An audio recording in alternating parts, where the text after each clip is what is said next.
तो गाइस बात करेंगे जीनोम सीक्वेंसिंग के बारे में। जीनोम क्या होता है? A complete set of DNA is called genome. Complete set of DNA. और आपको पता है गाइस कि हमारी बॉडी के अंदर जो डीएनए होता है, एक कंप्लीट सेट डीएनए का मतलब जीनोम, इसको साइंटिस्ट रिसर्चर जब स्टडी करते हैं तो सर के बाल से लेकर पैर के नाखून तक जो भी चीज बॉडी के अंदर है पूरी की पूरी पता लग जाती है। एक व्यक्ति की हाइट कितनी है, एक व्यक्ति के आंखों का कलर कैसा है, एक व्यक्ति की आंखें कैसी है, क्या उसकी आंखें विजनरी जो है वो ब्लर है कि नहीं है, जैसे कि उसको चश्मा लगा है कि नहीं लगा, राइट। एक व्यक्ति जो है मतलब उसका स्किन का कलर कैसा है, राइट।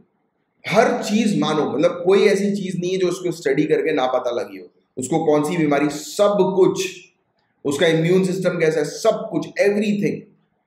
तो जीनोम के अंदर या जीनोम को स्टडी करके, genome is what? A complete set of DNA. ये याद रखना, जीनोम को स्टडी करके उसकी सीक्वेंसिंग मतलब उसकी स्टडी होता है कि जीनोम को स्टडी करना, कि जीनोम को स्टडी करके साइंटिस्ट रिसर्चर जो है ये पता लगा सकते हैं कि एक व्यक्ति जो है उसका पूरा का पूरा जो बायोलॉजी है वो किस तरीके की है, मतलब पूरा उसकी साइंटिफिक चीजें, हर एक चीज पता लग जाती है एक लिविंग बीइंग की, राइट। और आज की डेट में ये बहुत ज्यादा जरूरी है, टेक्नोलॉजी बहुत तेजी से आगे बढ़ती जा रही है। तो अगर जीनोम सीक्वेंसिंग हो जाए, जीनोम को प्रॉपर तरीके से, हर तरीके से उसको एक ऑर्डर में रखकर स्टडी किया जाए, तो बहुत इजीली बहुत सारी बीमारियां, इवन कैंसर तक, एड्स तक, इन सब बीमारियों से बताया जा रहा है कि जीनोम सीक्वेंसिंग के बाद, जीनोम को स्टडी करके इन सब बीमारियों के इलाज जो है वो लाए जा सकते हैं। आज की डेट में गाइस आपने सुना होगा जेनेटिक इंजीनियरिंग के बारे में, राइट। सुना होगा आपने जेनेटिक इंजीनियरिंग के बारे में कि आज की डेट में जीन्स के अंदर चेंजेस करके एक व्यक्ति जो है उसको ठीक किया जा सकता है, उसके जीन्स को जो है वो मॉडिफाई करके उसको ठीक किया जा सकता है, राइट। तो जीन एडिटिंग के बारे में आप जानते ही हैं, राइट। तो काफी इंपॉर्टेंट चीज है ये, साइंस एंड टेक्नोलॉजी के अंदर इस प्रकार की चीजें अक्सर पूछी जाती है। तो अब हम बात करते हैं, मेरे ख्याल से आपको एक आइडिया लग गया होगा पूरा का पूरा कि जीनोम क्या है और क्यों ये सीक्वेंसिंग इंपॉर्टेंट है। अब हम चलते हैं टॉपिक पर। तो कंप्लीट ह्यूमन जीनोम सीक्वेंसिंग हो चुकी है, पूर्ण मानव जीनोम अनुक्रमण, जीनोम सीक्वेंसिंग यानी कि जीनोम अनुक्रमण, ये पूरा हो गया है। लगभग 20 साल पहले, 2 डिकेड पहले साइंटिस्ट ने पब्लिश किया था एक मैप ह्यूमन जीनोम का, पहली बार, जिसमें 8% ह्यूमन के डीएनए जो हैं वो छूट गए थे बिना सीक्वेंस किए, बिना उसको ऑर्डर में अरेंज किए, बिना उसकी स्टडी किए। 8% ह्यूमन के डीएनए जो थे वो छूट गए थे, बाकी सब हो गया था। 92% ह्यूमन जीनोम तैयार हो गए थे। अब 20 साल के बाद टोटल 100% ह्यूमन का जीनोम जो है वो, उसकी सीक्वेंसिंग जो है, उसकी ऑर्डरिंग जो है वो कंप्लीट हो चुकी है। तो पूरा मैटर है क्या?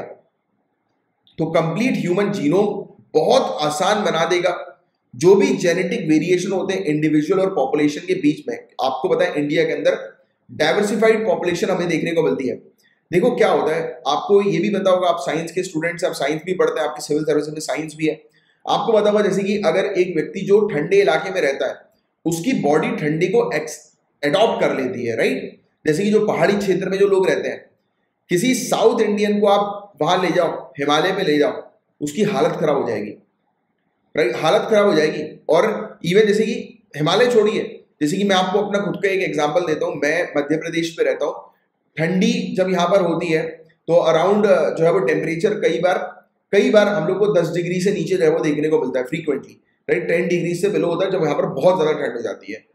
मेरे कुछ फ्रेंड जो पहाड़ी एरियाज के हैं, राइट, हिमालय क्षेत्र के हैं, जब वो यहाँ पर आते हैं तो they used to roam around in the period where, मतलब मैं जब जैकेट पहन के घूमता हूँ, they used to roam around in a simple T shirt, बहुत ही थिन सी टी शर्ट में घूमते हैं, बनियान में घूमते हैं, राइट। उनको ठंडी नहीं लगती, क्यों? Because there body got used to, adopted, उन्होंने अपनी बॉडी को एडॉप्ट, मतलब ऑब्वियसली उनकी बॉडी ने एडॉप्ट कर लिया उस पर्टिकुलर एनवायरमेंट को। तो ये वाली चीज आपको पता है, ये टेक्निक एक लिविंग ऑर्गेनिज्म की हम लोग को देखने को मिलती है अपने एनवायरमेंट को एडॉप्ट करने की, है ना।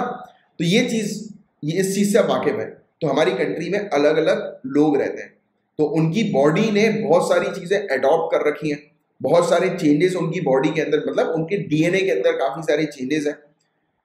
तो एनवायरमेंट से पूरा रिलेशन फाइंड आउट करना, ये जीनोम को स्टडी करके या जेनेटिक वेरिएशन को स्टडी करके साइंटिस्ट रिसर्चर क्या पता लगा सकते हैं कि कौन सी ऐसी वजह है कि जिस कारण से कौन से ऐसे एडाप्टेशन हुए हैं, कौन सी ऐसी चीज अडॉप्ट करी है बॉडी ने जिसके कारण से ये प्रॉब्लम हो रही है, जैसे ट्यूमर, कैंसर, राइट। कैंसर को आज की डेट में प्रूव जो है वो किया जा चुका है कि जेनेटिक इश्यूज के कारण भी लोगों को कैंसर हो सकता है, ये प्रूवन है आज की डेट में, राइट। और बहुत सारी बीमारी जैसे कि मुझे है, मुझे एक मतलब इम्यून सिस्टम की एक इशू, ऑटो इम्यून डिजीज है, एनकाइलोजिंग स्पॉन्डिलिटिस जिसको जो है वो कहा जाता है, राइट। स्पाइन का ही अर्थराइटिस होता है, राइट। तो इस इशू में ये इशू भी जो है वो जेनेटिक बताया जाता है, बट अपनी फैमिली में किसी को नहीं, हो सकता है कि किसी ना किसी को पहले पूर्वज कभी हुआ हो, राइट। तो ये भी जेनेटिक इश्यूज है। तो ऐसी जो बीमारियां होती हैं, जेनेटिक वाले बीमारियां, राइट, जो जीन से संबंधित होती है, उसको ठीक करने में ये हेल्प करता है, हेल्प कर सकता है इस प्रकार की सीक्वेंसिंग, राइट। तो अभी 8%, अभी आपको पता होगा कि पहले 8% जो है वो नहीं हुआ था। 2003 में बताया गया था कि ह्यूमन जीनोम प्रोजेक्ट था, एक इंटरनेशनल कोलैबोरेशन था 1919 और 2003 के बीच में। काफी सारी कंट्रीज ने मिलकर जो है पूरे के पूरे ह्यूमन जीनोम को, लगभग 92% जीनोम को जो है वो पूरा का पूरा सीक्वेंस किया, 8% जीनोम छोड़ दिया, 8% जेनेटिक सीक्वेंसिंग को छोड़ दिया। जो छोड़ा वो क्या था? सिंपल सी चीज, जीन्स के अंदर क्रोमोसोम्स होते हैं, राइट। डीएनए हम लोग को जो है वो देखने को मिलते हैं, तो इसके बारे में आप लोग जानते हैं, काफी अच्छी तरीके से आपने स्टडी किया होगा। तो ये 8% जो छोड़ा गया था, इस एरिया को नाम दिया गया हेट्रोक्रोमैटिन। क्वेश्चन बनेगा हेट्रोक्रोमैटिन जो है वो किसका हिस्सा है? डीएनए का आप लिखेंगे, क्रोमोसोम का आप लिखेंगे, या जीनोम का पार्ट है ये आप लिखेंगे, राइट। हेट्रोक्रोमैटिन। तो हेट्रोक्रोमैटिन को छोड़ा गया। ये छोटा सा एरिया जीनोम का था जो कि प्रोटीन प्रोड्यूस नहीं करता है। इन्होंने बोला कि ये फालतू का एरिया है, ये किसी काम का नहीं है। इन्होंने बोला कि हेट्रोक्रोमैटिन जो है इसको इन्होंने लोअर प्रायोरिटी दी, क्योंकि ये ऐसा पार्ट है जीनोम का जो कि माना गया कि ये जंक डीएनए, किसी काम का नहीं है, क्योंकि इसके कोई भी फंक्शन नहीं है। इसके अलावा एक और टर्म आपको पता होना चाहिए, यूक्रोमैटिन। यूक्रोमैटिन, तो यूक्रोमैटिन के अंदर बहुत सारे जीन्स हम लोग को देखने को मिलते हैं, right. More genes that were simpler to sequence, बहुत इजीली जो है वो जीन्स सीक्वेंस किए जा सकते हैं, राइट। और उस समय जो है वो हमारे पास टूल्स भी नहीं थे अवेलेबल कि जो इस प्रकार के जो एक पार्ट जो है, एक एरिया जो है जो काम नहीं कर रहा, उसको आप सेपरेट जो है वो कर सको। आज की डेट में टूल्स है, टेक्नोलॉजी जो है वो आगे बढ़ गई, तो उन्होंने उसको 100% जो है वो बना दिया है, 100% जो है वो कर दिया है।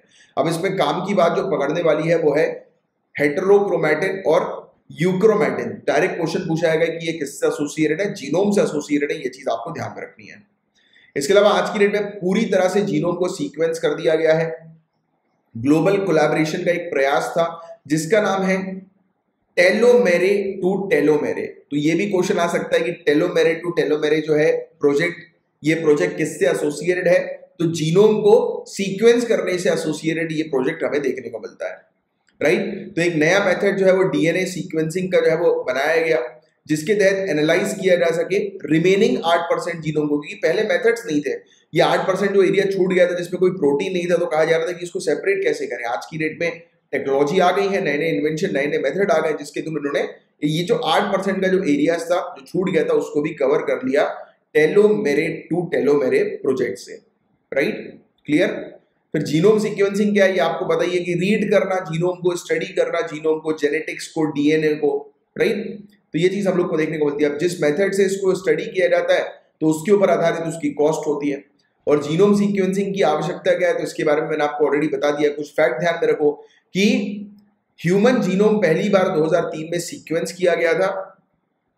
ह्यूमन जीनोम को स्टडी करके आप पता लगा सकते हो कि क्या लिंक है एक इंडिविजुअल के जेनेटिक्स में और डिजीज में, क्योंकि काफी सारी डिजीज जो होती है वो जेनेटिक इश्यूज के कारण भी होती हैं। लगभग 10,000 डिजीजेस, जिसमें सिस्टिक फाइब्रोसिस, थैलेसेमिया तक जो है वो बताया गया है कि एक सिंगल जीन के खराब होने से जो है वो हो सकती है डिजीज, ये बीमारी। और जीन की बात करें गाइस तो काफी सारी दवाइयां जो होती हैं वो भी जीन को जो है वो, जैसे मैंने आपको बताया मेरा जो केस है ऑटो इम्यून का है। कई बार जो है वो कुछ ऐसी चीजें हैं जिसके खाने के कारण मेरा पेन जो है वो पहले बढ़ता था, आप लोग की दुआओं के कारण आजकल मुझे पेन होता नहीं है, राइट। ये एक बहुत अच्छी चीज है। तो पहले मैं बहुत पेन में जो है वो रहता था, right, but you guys prayed a lot for me. और एक और चीज मैं आपको अच्छी बताना चाहूंगा इस कि जैसे कि आप भी ये किया करो अपनी लाइफ में कि जब भी कुछ चीज आप अचीव करो ना तो उस चीज को स्प्रेड करो। जैसे कि मैं जब ये पेन फ्री हुआ आप लोग की दुआ के कारण, मैंने एक जो है वो वीडियो बनाया था और वो वीडियो जो है वो आज की डेट में बहुत पॉपुलर हो गया है। राइट। मेरे पास रेगुलर बेसिस पर जो पेशेंट्स हैं एंकलोजिंग स्पॉन्डिलिटिस के, उनके मैसेजेस आते हैं, राइट। कल ही एक व्यक्ति का जो है वो मैसेज आया, मतलब एक था कि मैंने उसको एडवाइस किया कि उसको क्या क्या चीज़ करनी चाहिए, तो उसको बेनिफिट मिल गया, राइट। बहुत अच्छा उसको बेनिफिट जो है वो मिला। तो उसने मुझे लिखा कि sir thank you so much. मैंने उसका एक स्क्रीनशॉट भी जो है वो डाला था अपने मतलब अकाउंट पर, सोशल मीडिया अकाउंट पर, राइट। व्हाट्सएप पर डाला था, फेसबुक पर डाला था, राइट। उसका स्क्रीनशॉट लेकर कि उस बंदे ने जो है वो एक्सरसाइज करी और वो बंदा चल नहीं पा रहा था बेचारा, और मैंने कुछ चीज़ ऐसी बताई कि जिस कारण अब वो एक्सरसाइज भी कर पा रहा है। तो वो काफ़ी खुश है कि अब धीरे धीरे करके उसकी प्रॉब्लम ठीक हो रही। तो ऐसे रेगुलर बेसिस पर मेरे पास काफ़ी सारे लोग आते हैं। तो मतलब बात ये है कि मैं सिर्फ आपको पढ़ाता नहीं हूँ, आपको सिर्फ गाइड ही नहीं करता हूँ, बल्कि और भी जैसे लोग हैं, जैसे एंकलोजिंग स्पॉन्डिलिटिस को मैंने मात दे दी, मतलब एक प्रकार से मैं यही कहता हूँ कि मैंने जो है उसको डिफीट कर दिया, क्योंकि बहुत पेन में रहता था यार मैं, मतलब मैं चल नहीं पाता था, उठना बैठना मेरे लिए बड़ा मुश्किल था, बहुत कंडीशन खराब थी। बट आप लोग ने दुआ करी इतनी मेरे लिए, इतना सोचा मेरे लिए, और आप में से काफ़ी सारे स्टूडेंट्स उन्होंने बहुत सारी चीज़ें मेरे लिए भेजी, राइट। तो बहुत मतलब आप लोग की दुआओं के कारण, आप लोग की हेल्प के कारण जो है आज मैं ठीक हुआ। तो I am just spreading the same thing to other people also. तो ये चीज़ आप भी फॉलो करो। जैसे आप कुछ कमाई करो, कहीं से आप कमाई होए, आपकी इनकम जनरेट हो, तो उसका कुछ हिस्सा वेलफेयर के लिए करो। ये अपने आप में एक अच्छी प्रैक्टिस होती है। The thing is you guys know very well what you give you will receive. जो आप दोगे वो आप पाओगे। तो अच्छा दो ना, अच्छी चीज दो तो अच्छी चीज आपको मिलेगी, राइट। कई बार हम लोग क्या करते हैं, काफी सारे लोगों को लगता है अरे नहीं यार, हम लोग यही किसी के साथ ये चीज शेयर नहीं करेंगे, ये चीज किसी का शेयर नहीं करेंगे, वो उसको पता लग गई तो वो तरक्की कर लेगा। अरे भाई देखो, सबके पास अपना एक पर्टिकुलर टैलेंट होता है।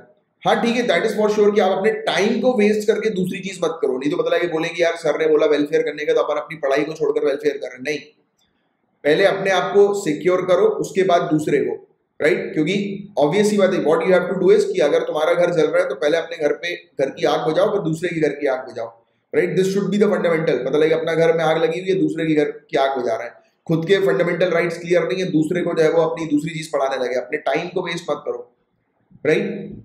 पहले खुद अचीव करो, उसके बाद स्प्रेड करो। जब आईएएस ऑफिसर बन जाओगे तब आपको लोग जो है वो सुनेंगे, राइट। जब कुछ अचीव कर लोगे तब आपको लोग सुनेंगे। जैसे कि मैंने स्पेन को खत्म किया आप लोग की मदद से, राइट। तो मैं अब दूसरों को बता रहा हूँ, दूसरों को गाइड कर रहा हूँ, राइट। तो दे आर गेटिंग बेनिफिट। तो यही चीज आपको जो है वो करनी है, राइट।